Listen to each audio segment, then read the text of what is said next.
আসন্ন 2026 বিধানসভা নির্বাচনে এসআইআর হওয়ার পরে সম্ভাব্য কোন দল জিততে চলেছে এই 6টি বিধানসভা কেন্দ্র, দক্ষিণ দিনাজপুর জেলার 6টি বিধানসভা কেন্দ্র সম্ভাব্য এখানে কোন দল জিততে চলেছে, আজকে আমি আপনাদের কাছে কিছু গুরুত্বপূর্ণ তথ্য এবং তাছাড়াও আমরা কিন্তু পুরো ফিল্ডে গিয়ে কিন্তু তথ্য সংগ্রহ করে কিন্তু আপনাদের কাছে উপস্থাপন করতে চলেছি। দক্ষিণ দিনাজপুরের 6টি বিধানসভা কেন্দ্র কোন দল সম্ভাব্য এখানে জয়ী হতে চললো এসআইআর হওয়ার পরে। সো প্রথমত কুশমন্ডি বিধানসভা কেন্দ্র এখনও পর্যন্ত যতটুকু জানা যাচ্ছে ওখানে কিন্তু তৃণমূল ভার্সেস সিপিএমের প্রচণ্ড হাড্ডাহাড্ডি লড়াই তোমরা দেখতে পাবে এবং তাছাড়া কুশমন্ডি বিধানসভা কেন্দ্র তৃণমূলের থেকে এবারে কিন্তু সিপিএম ছিনিয়ে নেওয়া সম্ভব আছে। কিন্তু 2026 যে ভোট হবে সেটা কিন্তু দেখার বিষয় থাকবে যে সিপিএম এখানে কুশমন্ডিটা ছিনিয়ে নিতে পারে কিনা। কিন্তু যতটুকু আমাদের কাছে আপডেট আছে কুশমন্ডি কিন্তু সিপিএমকে এখানে 2026 এগিয়ে আছে বলে জানানো হচ্ছে। তারপরে যে বিধানসভা কেন্দ্র হলো কুমারগঞ্জ বিধানসভা কেন্দ্র এখানে কিন্তু তৃণমূল 2026 আবারও জিততে চলেছে। এবং তারপরে যে বিধানসভা হলো বালুরঘাট বিধানসভা কেন্দ্রে এখানে সম্ভাব্য বিজেপি অনেকটা এগিয়ে, অর্থাৎ আসন্ন 2026 এসআইআর হওয়ার পরে বালুরঘাট বিধানসভা কেন্দ্রে বিজেপি বিপুল ভোটে জয়যুক্ত হওয়ার সম্ভব আছে।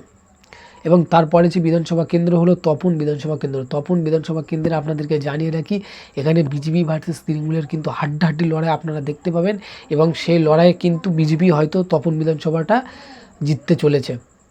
আপনারা একটা জিনিস মিলিয়ে নেবেন যে তপন বিধানসভা কেন্দ্র কিন্তু 2026 বিজেপি জেতার সম্ভব আছে, অনেকটা কিন্তু এগিয়ে আছে।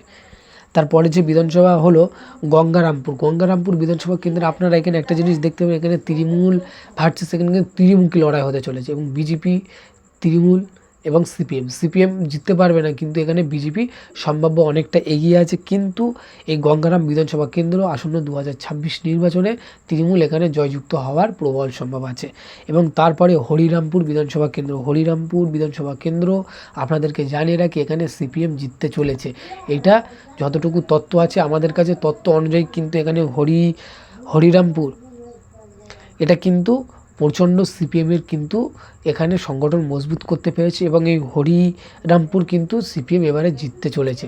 অবশ্যই আপনাদের মতামত আপনারা কমেন্ট করে জানাবে এবং আপনারা যারা এই চ্যানেলে নতুন ভালো লাগলে অবশ্যই সাবস্ক্রাইব করবে। এবং আপনাদেরকে জানিয়ে দিই যে কোনো দলকে প্রমোট করার জন্য কিন্তু ভিডিওটি বানাচ্ছি না এবং তোমরা অনেকেই কমেন্টে এসে উল্টোপাল্টা বলছো যে আমি তৃণমূলের হয়ে ভিডিও করছি। সো আপনাদেরকে বলি এই বিষয়ে কোনো দলকে কিন্তু আমরা সমর্থন করছি না, কোনো দলকে সাপোর্ট করছি না, যেটা সত্য যেটা তথ্য আমাদের কাছে আছে তথ্যের উপরে ভিত্তি করে কিন্তু আমরা প্রতিবেদনটা রেডি করছি।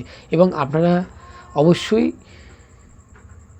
ভালো লাগলে সাবস্ক্রাইব করতে পারো।